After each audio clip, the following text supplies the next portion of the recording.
Yeah. You know what I'm saying? And one more thing too. I was also got the opportunity to talk about strange, introductions. Mm-hmm. Finally got the opportunity to meet Larry Calderon. From the BPPA, Boston Police Patrolmen's Association, yes. for those in the audience who don't know. Yeah. And the BPPA has had a very controversial relationship with the community, many communities. Yeah. And their past, as you know, but once again, speaking for the general public, their past newspaper, the Pac Centurion, and all that. And so I had to congratulate him and tip my hat to say, look, I know we're not always going to agree 100% of the time. That's okay. That's big boy stuff, right? But the fact that he has changed the tone and the tenor of that office or organization, changed the tone and the tenor of that organization to become more sober-minded, more thoughtful, not so boisterous and bombastic. Right. Yeah. Well, and to that point, not to cut you off, Jamal, the fact that he was present in that room, right? It spoke to because that's something that we have been working with them during my time as president. And my time as well. Exactly. Leading up to that, saying, look, because our members, they understood. And what was a big transformation, honestly, was when the Supreme Court changed the laws that says that you don't have to be a member of a union. And they don't have to. Well, before they could take your dues and ignore you. And then I started having a conversation because I was president at the time, and I said, "Well, what we're going to do if you guys don't change your representation and how you approach us, we're going to say to our members, you can put your dues in the MAMLEO every week. Yeah, and we would do what you guys are doing. We're doing it anyway, right? We'll make sure that we have the legal counsel and the things that you need. We have that anyway, right? And but he did get a lot of pushback. He still continues to get a lot of pushback from folks who feel like that he should not acknowledge MAMLEO in the same way as unions and stuff. And he's been very honest with them and said, look, there's a population there that is a large part of our membership. How do we ignore the other side of it? Just to show you the growth. When I was the president of MAMLEO, the union and we couldn't even talk on the phone. I have called them, and they hung up on me. And I'm gonna be honest, in full disclosure, I did the same thing to them. You know what I mean? Because I just didn't, we didn't see each other the same way. Right. Although I was a member of the union, but so when I knew Larry Calderon from just being a cop. I worked with him. I worked with him in 11. He worked with my wife in West Roxbury. So we were pretty cool. But the fact that he was there representing the union spoke volumes to me. Exactly. The president. I think that's probably, Jamal. You put probably the first time, because it had gotten to the point where like they would buy a table and then they would donate the tickets back and they wouldn't show up. But I mean they were supported financially. And that was the most you would get out of them. I'm like, okay, that's a start. It's but in the right direction. Not for nothing. With the old crew, you didn't want them there anyway. Exactly. They'd have spoiled the fun. Well, they'd have been passing out the Pac Centurions and the head table, right? We had a little physical. But no, he actually, and I know you got a conversation with him because he spoke to me and said, hey, he wants to come on the broadcast. So clearly he had an impact. And I'm glad it was a positive interaction because, we're not painting everyone in the same box. We're not lumping everyone together, and there are some commonalities. Do we agree on everything? No. Actually, he serves on the Post Commission with me as well. But he's good people though. I mean, he's not a bad brother at all. No, but he sees it from a different lens, right? He didn't come up in that era there, and he's seen people in a way that a lot of others when they came up, and sadly they're evolving back into that that Trump type of demeanor, that mentality. Exactly. But yeah, Jamal, you like I said, you guys, like I said, I had no clue at all, of what was going to take place there. I felt like I was at the academy. And then they call you up for another category and you got another award. I'm like, oh wow, okay, what's next? Well. But no, but I think what that does for me as well, not the award, but so much is that. Growing up, understanding, I was the youngest of 7. My mom had 8. My oldest brother passed away when he was very young. And the community rallying around us and, food was not something that we had a lot of, but we never went hungry, right? Because if our neighbors had it. So I even though I have done well in life, I feel more of an obligation that if you're in a position to give back and help, you need to do so. As a matter of fact, you should be receiving a letter, because I told the folks, don't write them to me, is from the Sojourner house there on Rockland Street, the shelter for homeless families. I've been dropping food to them. It's, when you pull up and a kid is asking you if you have any bananas today, and they're just excited. I mean, but I used to be that kid, man. Yeah. I used to be that kid. You know that you already have those things in your home. Things we kind of take for granted because it becomes automatic. And I think Jamal doesn't get the recognition that he deserves, because he was doing this before this thing with when he was going in his own pocket, and still in a lot of ways is going into his own pocket, driving out there with his own personal vehicle at an expense. So people, this is why I said, man, we have to not just give out things just for the sake of giving them. Like a lot of times you say, okay, then you start trying to, well, what did they really do? Oh, they got a title, so that entitles them to. But the people that are actually doing the work, like Jamal, or rather, I thank you, I appreciate you, I love you, my brother. Yes, sir. Love you too. And it's funny too. Some of the people who didn't get an award that night, like I noticed Officer Grubbs didn't get an award, so he came dressed like one. He sure did. Listen, I don't think I've ever seen Kenny Grubbs in something that wasn't flamboyant when it comes to these events. I mean, Kenny is. You remember that commercial, Toys R Us? Is I don't want to grow up. I'm a Toys R Us. That is Kenny. That has been Kenny Grubbs since I've known him. I've seen that man dancing. He still does, I think, Santa Claus for Christmas. Yes, all this stuff. Well, that boy is he's a mess. Bundle of energy, and he got the spirit of life in him. Oh my God, it's a trip. And then I seen Larry Van Zant over there with looking like the Pharaoh of Egypt with all that gold on. Looking like Tutankhamun. Well, I didn't even notice Larry. I went by. I was like, Larry, you don't know who this is? He goes, oh my God, Willie. Yeah. I have seen. I mean, you're dressed up. I was like, Larry, please, man. I know it's funny. You see people in the clothing that you don't like. Even Sophia Hall from the Lawyers. I didn't know she had a child. I haven't spoken to her in a while, but she is a phenomenal attorney. She's the one that took a lot of this litigation. Well-deserved award for her in the folks there. Matter of fact, the Lawyers Committee is celebrating their 55. They were established the same year as MAMLEO. Okay. So when we did not for nothing, the Last Poets, same year. A lot of stuff inspired that year. The assassination of Malcolm and all that stuff. A lot of black organizations, this was their year of formation because people was like, man, we got to do something. We fed up. But see, that brings up a very good point, Jamal, because with all of those things, we're now working in silos where before we had a common theme and we worked together. That doesn't seem to be the theme of the day any longer. How do we get back to that? Or can we? Well, you know what it is really? It's about increasing our numbers because some of us do work well together. It's like we're like a small church. The church of ye old faithful, right? But now what we got to do is we got to get more members, right? And that's what it is. Because some of us, like, once again, to our example, we work great together. Right. Y'all have a good relationship with the Lawyers Committee and all that.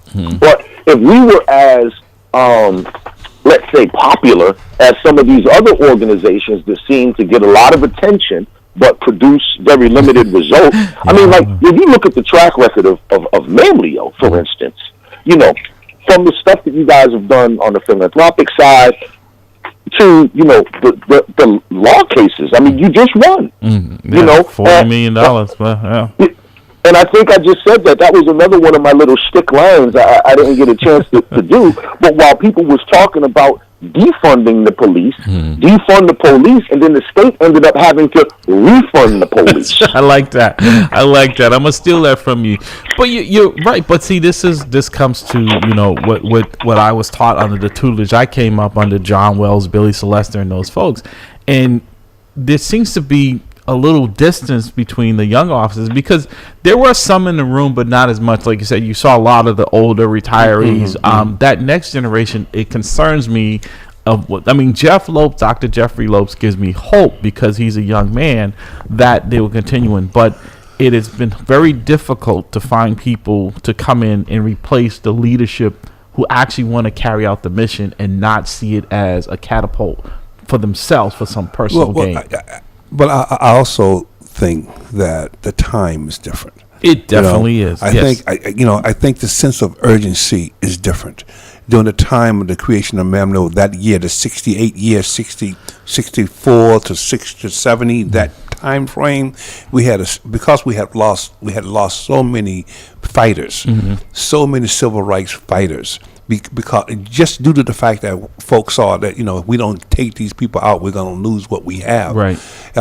So the time has changed in the sense of how that message was in our music, that message was in our community. Right. That message is no longer there. The people with the money have eradicated that message by eradicating that particular segment of entertainment and kind of merging everything together so that you don't have that distinctive black message. Well, let me say this. I want to get your take on this, Jamal. I think that sense of urgency is here today, and I know that's not what you're saying. It's not, because I think back then we knew about it, but we couldn't really voice our opinions in a way that we can today. We didn't have laws and things like that, and we're seeing those things eroding, right? And they always say, those who don't learn from history are doomed to repeat it.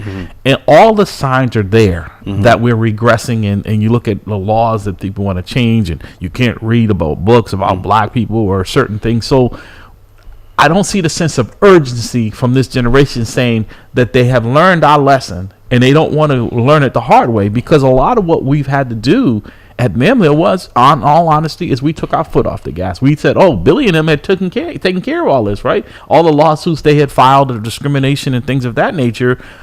I was like, because I remember saying to Charlie Dickerson one day, I'm like, man, I'm so glad y'all took care of all these problems. My career is going to be a smooth sail. Not, because once those lawsuits they had filed expired, there was no commitment from the other side to do anything except wait for you to file the next one. But see, that's my point. So I think that people have to understand that when you go into the court of law and you win that court, you win that case, that particular case create a dam. A dam of, it stops the dam of stupidity, the flow of stupidity from actually continuing. But once that dam has been released, because a good example of that would be the consent decree. Exactly. Once it has been released, you're right back to where you started. Right. That doesn't mean the water has dissipated. Right. The water just building up. Right. You know what I mean? Right. And so that's what I'm saying about the sense of urgency not being there. Right. And the reason why I say that, Jamal, is because every year we're in an election cycle. There's an election every year, and I'm looking at the lack of participation and the lack of, honestly, viable candidates that are in some of these races. This year we have a city council race, and I'm saying to myself, folks should be, look, we look at what's happening here in the city, around the state, around the country. There's no sense of urgency that our situation is not going to get any better, and we're not looking to put people in place like back then who were actually advocates, like a Councilor Yancey type of style, right? Of Bill Owens, of that nature. We don't have them, and I don't see them on the horizon being supported. I shouldn't say we don't have them, but they're not being supported in a meaningful way that encourages people to get into the fight. Because I tell you, when I went looking to trying to find someone to replace Eddie, as Eddie stepped down, and Eddie was gracious enough to come into MAMLEO for a while, Jeff is going to have a very difficult time trying to find somebody to come in here and replace him at the caliber of the work that he's doing. Jamal, I want to get your take on that. Well, first of all, I know when y'all finally, get to building that building, I know that Eddie's going to help y'all save a lot of money. You won't need a crane. He's just going to lift the doggone girders up and put them in place. Right. Looking like a doggone power lifter. But, in terms of our people, we have, just as a society, like what they said, first of all, if white America has, a cold, then black America has a pneumonia, right? Yep. And then if you remember years ago, that whole thing, the dumbing down of America, right? So society itself, just in general, American society has deteriorated so much, like just from the time when I was a kid. We went from kind of thoughtful things like Donahue, right? and Tom Brokaw, that type of journalism, to Jerry Springer and Ricky Lake and Maury Povich, right? Not who Povich. your parents are, right? Right, and that happened in a quick, like that might have been, that transition was like a decade, and it was like out with the old, in with the new. But the new, what they say is now new and improved, is actually garbage. Right. So if you look at the content of the food nowadays, orange juice don't even taste like oranges no more. If you look at the quality of the music from back in the day, we gonna compare like the Temptations to, I don't know, Migos or somebody. I don't know. So everything has deteriorated to a level, and then when it's time for us to reach more people to get involved in something that's meaningful, right? The problem is we're competing with a level of distraction that was never there before. So back in the civil rights days, for instance, there were no cell phones, there was no YouTube, there was no, video games, certainly there were concerts, but, the famous people at that time, like Martin Luther King, famous like James Brown, famous, now, but who do we have? Right. No, to your point, and Dr. Bradley brought it up, is that even in their music, when you said that, it made me think in their messaging, right? Marvin Gaye, and there was a message in there for us. James Brown, say it loud, I'm black and I'm proud. There was a messaging. You don't really see, and what you hear now, I can't even say in front of my kids a lot of this stuff in the language that is used, right? And so not to cut you off, uplifting, yeah. So why is that the case? Where did that music go? Where did the writing go? I mean, because people, they're writing the songs, but are those songs been financed? Who's financing that? That's a great question, because remember we had this conversation. You may not remember. It was a while back when BET was bought out by, and the first thing they got rid of was the news.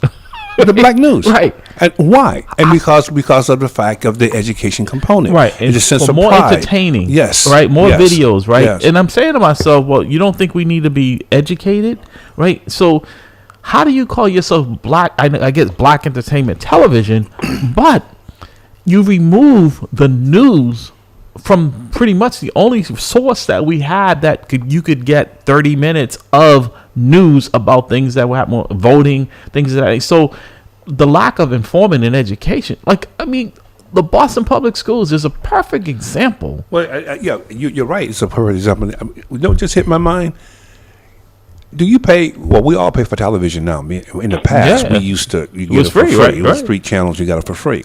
Have you ever noticed the History Channel? There's no history on the History Channel. No, I know. Yeah, exactly. Think about right. They're new programming. Exactly. There's no history. You know what the History Channel is? Bigfoot, aliens, and fishing, and Hitler. Yeah, right. Hitler. They be playing something about Hitler. I know more. I know what he ate for breakfast. He died. He might not be dead. He might be in. It might be in South America. It's crazy. There's nothing about it, and the reason why is because they want to keep you dumbed down. Right, but part of that also is a conscientious choice, right? Because it's like when you guys were talking. I think remembering going in the grocery store with my mom, because I was the youngest. I always had to go with her. She wasn't leaving me with anyone, and I saw how she shopped. We didn't spend any time in the frozen food section or gone down the aisles with the cans and stuff, right? So I cooked from scratch. And when I go in stores and I'm looking and I'm like, man, this is not cooking, right? I mean, everything that a lot of these people, it's in a box, right? It's frozen, it's processed, right? It's loaded with salt and stuff. So a lot of the health problems that we have are diet related. Well, we don't decide. When I say we, I mean the community, the black community, all right, and the other community of colors. We don't decide what we eat and what we wear. Yeah, you know what I mean. We may go in and pick among the worst. You know what I mean? Because we get the worst of everything. We don't decide what we're going to get. And but, so that is the issue. We don't have that even control. with that, and I'm glad to see that they've expanded. I don't know if you're aware of it, Jamal. The Daily Table, they now have a location in Mattapan on River Street in that new apartment complex there, and they have one on Washington Street and one in Nubian Square, Dudley, whoever you want to call it. But it's a healthy alternative. But I got to be honest with you, and maybe I'm missing the times that it's busy, Jamal, because I don't see a lot of people in that store, and it has more of a healthier choice than this processed food at some of these other. You are what you eat, brother. So if you're not eating healthy, guess what's going to happen? Yeah. You know what I mean? And when you were talking about going and shopping with your mom, I used to do the same. You know, and it amazes me how good my mother was at picking what she needed to make sure that we were healthy. But one of the areas that I used to always kind of gravitate towards, and I'm going to be very honest with you, full disclosure, the cookie area. Oh, listen, what child didn't? What child didn't? I went to the cookie area, man. Yeah, I used to lobby my mom like, Mom, can we buy this? Yes, but that was a treat every now and then because the cost associated with that. It's like now there's a big flare up, Jamal, and I'm gonna get you guys a chocolate milk in the schools, right? So kids and they say, well, they get the calcium, but also they're getting tons of sugar. A whole lot of sugar. And we wonder why these kids are diabetic by the time they graduate from kindergarten. You know, on the food tip, Larry, and you and I see this based on what we do with the food thing every Sunday. One thing I will also say, talking about these societal differences, the dumbing down of America and whatnot, we also have to look at the growing, particularly Boston that we live in, where now we have so many people from so many different places. Yeah, you know what I'm saying? cultures. When I was growing up, it was basically, a Puerto Rican. Wasn't even really too many Dominicans here when I was growing up. They came later. The Puerto Ricans, Cape Verdeans, Haitians. Yeah, Jamaicans were kind of here first, and then Haitian population started to increase. Exactly. So now, like you just said about Daily Table up in Mattapan Square. But if you go into what used to be the farmer's market up there, what is it now? That's an American food basket. Right, exactly, yep. What you will notice is, most of our people, to your point, we going in there getting the frozen foods and this and that. Most of the people who are from the island or the Asian community or the Latin community, they are in those other aisles getting the fresh vegetables, the roots, the yucca, the batata, all these type of things. We avoiding it like the plague. And as you see, even and when we give out that food, because as Larry could tell you, we get everything from sometimes the meats we get, sometimes it be filet mignon steaks in there. Okay? No lie. It be big old pieces of salmon in there, big old pieces of pollock in there. And then we also get every sort of vegetable and fruit you can imagine. Stuff I don't even know what it is. We be sometimes like, what is that? What is that? And I have literally seen our people, Black Americans primarily, push that stuff to the side to get to the they call the good stuff, and they don't want the vegetables. There's been times when I've had boxes with only vegetables, and people have just said, "Man, I don't want that stuff." Right, because that means they got to cook, right? Not throw it in the microwave. That's what I'm saying. It's like I go to the grocery store and I get like Dr. Bradley's a great cook as well. I get me some fresh collard greens. I was standing in line one day and there was a white woman behind me. She's like, excuse me, I've been trying. How do you cook those? It's not. It's because people don't really. Also, I can stretch my budget better, believe it or not, buying fresh than the frozen. It costs you more to buy that stuff that somebody has to prepare. Now, you said a white woman asked you how to cook collard greens in the grocery store. Yes. Now, Larry, I hope you didn't give up the secret. I hope you told her a lie to put a slice of watermelon in it. Only you would come up with that. Hey, I might try. Shoot, that might be a good idea. Sweeten it up a little bit. You might be on to something there. But this is what like when I first met my wife. Now, her mom is an excellent cook. But the one thing that I when I went to their home for Thanksgiving for the first time, and they brought out. I mean, everything was great, but they brought out the cornbread. And I bit into it, and I'm like, this don't taste like the cornbread I'm used to, right? Because my mom would make it from scratch. You get that cast iron skillet, and you could put nothing in that but cornbread, right? And I remember she would put it in the oven with a little oil in there to get it hot, so that when she put the cornbread in there, the crust would start already from the heat from it in there. And that's still how I do mine, right? And cornmeal stuff. And I asked her mom, I said, how'd you make? She brought out the box of Jiffy. I'm like, oh my goodness, this is cake. This is not cornbread. But it's it says corn muffin. But I'm saying is that, and then because my wife is a health person, and so I said to her, I said, I can't believe you eat this. She said, yeah, we was raised on it. I said, have you ever looked at the ingredients on the side of this box? The first one was lard. And after that, I couldn't pronounce any other. I say this because my daughters would not touch it, because in my house if we have cornbread, it's cornbread. Yeah. It's cornbread. They're used to a certain taste. It's in that certain same texture. skillet that my grandmother passed down to my mom, that my mom passed down to me, and my daughters will get it. And I'm in the kitchen with them cooking, and I'm watching them, and it reminds me of my time with your mom. Yeah, but they're getting healthy habits here, gentlemen, and that's the point. That's like, but I see kids now, they can go into the store with their parents' car, because back then, my mom had a little hard time. We had food stamps. I did not want nobody to see me with that book of food stamps, right? Because you got to take the whole book. Yeah. You couldn't tear it out except for the dollar ones. Yeah, The only ones they would allow you Yeah. to bring in a single one, right? Everything else had to be still in the book, and the guy had to rip it out in the store. Yeah, and right in front of everyone. Yeah, exactly. Yeah, I hear you. It was not something. But now, Jamal, there doesn't seem to be that sense of pride, of standing on your own 2 feet that people are comfortable with. As long and like I said, you're right. In some ways, picky about free. I said, what part of free you're not comprehending? And not for nothing too. Once again, back to the distractions. So we have people out there who are struggling, got food stamps, but their kid has on Jordan. Oh yeah. You see? Yeah. And so a lot of these people, it's not about them not having the money. It's about how they prioritize and they budget. I mean, here's another thing that was lost along with the art of writing a letter. Is saving. Remember back then, everybody used to put a little something away, put a little something away, put a little something away. But the art of saving is gone. Now it's just spend, baby, spend, blow it. And you know what I mean? You guys are really bringing back some really good memories. You're right. I remember when I got my first summer job. Actually, when I got my first job in high school, my mom made me open up a bank account. And every week I had to put money in there. I had to show her remember the bank books? Absolutely. Right. I had to show her my bank book on where that money went in there. It wasn't for her. It was, and it taught me about investing, because I thought too, I had this misconception that I was going to get rich after I made a deposit. They were going to double it every week. Didn't realize that the bank is not really a good place for you to make money. Nope. They didn't say how much you have to pay. They just say they have to pay you something. Right. You know what I mean? It's exactly. Not, but you can be your own bank and make much more. Well, that's where I am forever grateful to Charlie Dickinson, who turned me on to real estate. Because, like I said, and my mom rented. She had 7 kids. She was never going to save enough for a down payment on a house. Yeah. I was fortunate enough to buy her a home.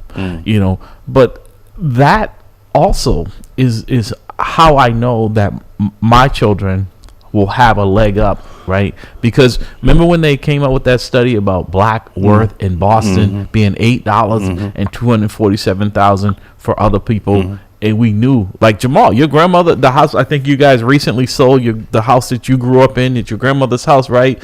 And think about when she paid for that. But if you guys had been renting all that time, there would have been no return on that investment. It wasn't even an investment, right? It was just money going out. And absolutely, I just wish we would have never sold it. Right, but even to that point, at least you guys were able to take something away from it, right? Where most people, when they leave out of someone else's home, all they can take is their personal belongings.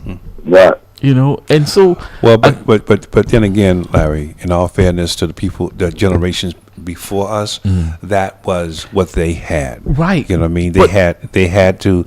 That renting was it. You know what I mean? You're bringing it home, brother. Nothing you're saying I dispute, but they also said that they wanted better. That's why you're Dr. Bradley today, right? I agree. That's what I'm saying, is that there was a purposefulness that the next generation would do better. Yeah. And now we're seeing it to regressing, right? Like, I had to go to school during busing, right? I should be dumb as a rock. But there was support, like, no, you're going to get an education, even if that's what it takes. Where now kids can walk into any school and look at the deficiencies in the education and the learning, the lack of learning. That's hold on, Larry. Forget about walking to any school. Any kid in their hand has a Star Trek computer that they can literally ask anything. Yeah. But what do they ask it? They ask it, what did Kim Kardashian eat for breakfast? Where is Kanye right now? I know. See, so, I mean, it's not just now the schools. I mean, okay, I'll give you another thing. When I was a kid, y'all were talking about little treats and stuff. Back when I was a kid, you know what was a treat? To go to the library. Yeah, I remember when I got my library card. You're right. Yeah, that was a big thing. It was like going to the museum or the aquarium or something like that. Yeah. It was like, yo, we're gonna go to the library. And when I found out the library, like you can rent not just books, but like you can loan out like records and stuff like that. They had records, and then when VCR tapes came out, they had VCR tapes and stuff. You know, as a kid, it was like Netflix before Netflix. Right. You know, it was Blockbuster Video, and it was free. Exactly. Free videos. So all this type of stuff that people just have got away from. You go into the libraries now, there'll be some old people, whatever. You know, maybe a school might come in. And the sad part is that the kids that are usually now it's just disruptive behavior. Is the reason they're in there. Well, with this thing, the library can come to you. Right. You don't necessarily have to go to it. Yeah. You know, and that's what I mean. Yeah, you know what I mean? So it's a whole different, there's a whole different social aspect to that that's no longer there. Because one of the things that you did have at the library, they had those discussions where you were reading something and you're reading something out at the checkout counter. You know, you can get into discussions about this book or that book or this situation. So you had that human bonding that you no longer have. Well, and to that point, right, and we've only got a couple of minutes, a lot of times your school projects required you going to the library to do that research, like you said, what you can do now with this electronic device, right? So I don't, even with that, that's good. And that's what I'm saying. See, it's not the accessibility. Now we have greater accessibility than we ever have in the history of man. It's the focus. We've been distracted now. Right. So now, once again, people are more concerned about Kim Kardashian than they are the great philosophers or ancient African history or anything, current politics or geopolitics or whatever. They don't care about that. They care about Kim Kardashian and her big booty. Or the other side of that is that they're more concerned about Kim Kardashian and all those folks than they are about someone telling you can't learn about your own history. Right. I'm taking away your books. I'm taking away everything about you and your contribution to America. And no one's crying. I'm like, wait a second. No one's out. This should be protests. Like I said, I am not going to Florida. Same here. You know, that's my protest. You know, we all can do something on this. In Florida, the governor, Goofy has taken on Mickey Mouse because that's what I consider to say. Yeah, I was like, are you kidding me? And no one, you know, this is just like they're just brushing over this in the news. Yeah. You know, do you understand what he's saying? He's saying, I don't want you to learn about you. But not only is he saying it, but there's millions of people that agree because you know it wouldn't be happening if folks weren't standing by watching it. And like they're coming. And what's the other one that? The other one that banned Sesame Street now. He wants to get rid of Sesame Street. Oh, man. See? Are you serious? Yeah, see, because Big Bird. I mean, he's attacking Big Bird. Yeah, because they have good gay LGBTQ characters now and Asian characters. What they have is a representation of the country, whether you agree with that or not. Exactly. The people here, they're making contributions. And people that sometimes have been living in the shadow, they're saying, hey, you know what? I'm a human being. It may not be your choice, but you living your life as long as you're not bothering children and you're consenting adults. Yeah. It's not my problem. It's not my issue. Amen. To deal with that. Well, Jamal, we got a chorus actually coming in to see Dr. Bradley Lighter. I didn't want to tell him I didn't want to get him out of that seat, but he's already dropped his headphones. Well, you know, man, I'm telling you something. You can have my seat. Yeah, I'm sure. So there'll be 3 seats here. So if you're in the neighborhood, stop by, Jamal. Dr. Bradley won't be sitting in his chair for the next hour. You can have my chair, Jamal. but not his sandwich.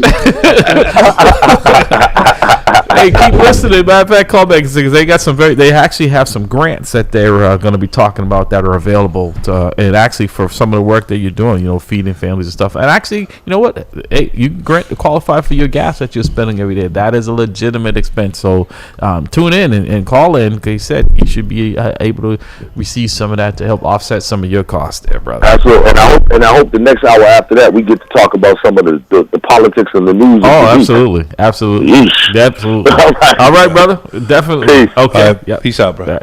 You've been listening to At the Round Table with MAMLEO. We're going to take a break and we'll be right back. Laura's here?